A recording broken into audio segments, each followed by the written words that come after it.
నమస్కారం, లక్ష్మీ డివోషనల్ కి స్వాగతం. మీరు మా ఛానల్ ను మొదటిసారి చూస్తున్నట్లయితే మా ఛానల్ ని సబ్స్క్రైబ్ చేయండి, బెల్ ఐకాన్ ని క్లిక్ చేయండి. దాని ద్వారా మేము చెప్పే మరిన్ని విషయాల గురించి తెలుసుకోవచ్చు. మా వీడియో మీకు నచ్చినట్లయితే లైక్ చేయండి, షేర్ చేయండి. వీడియోను స్కిప్ చేయకుండా పూర్తిగా చూడండి. ఓం శ్రీ గణేశాయ నమః. ఓం శ్రీ మాత్రే నమః. మీకు కలలో 100 వరహాల చెట్టు కనపడితే ఎలాంటి ఫలితాలు ఉంటాయో ఈ రోజు మనం ఈ వీడియోలో తెలుసుకుందాం.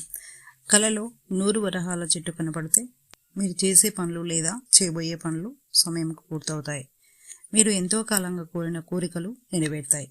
కలలో 100 వరహాల పూలు కనపడడం మంచిది. మీకు దైవబలం తోడుగా ఉంటుంది. కలలో చెట్టు నిండుగా పూలతో 100 వరహాల చెట్టు కనపడితే మీరు మానసికంగా ఆందోళనతో ఉన్నట్లయితే ప్రశాంతత లభిస్తుంది, సంతోషంగా ఉంటారు.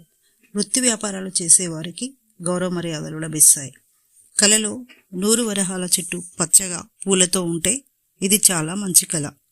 పనులలో విజయం, కుటుంబంతో సంతోషంగా ఉంటారు. కలలో చెట్టు ఎండిపోయినట్లు కనపడితే అనారోగ్య సమస్యలతో కాస్త ఇబ్బందులు ఎదురవుతాయి. పనులలో ఆటంకాలు ఎదురవుతాయి, జాగ్రత్త వహించాలని సూచన. ఇక నెక్స్ట్ వీడియోలో మరిన్ని విషయాలను మనం తెలుసుకుందాం. Thanks for watching. ఈ వీడియో మీకు నచ్చినట్లయితే లైక్ చేయండి, షేర్ చేయండి, మా ఛానల్ని సబ్స్క్రైబ్ చేయండి.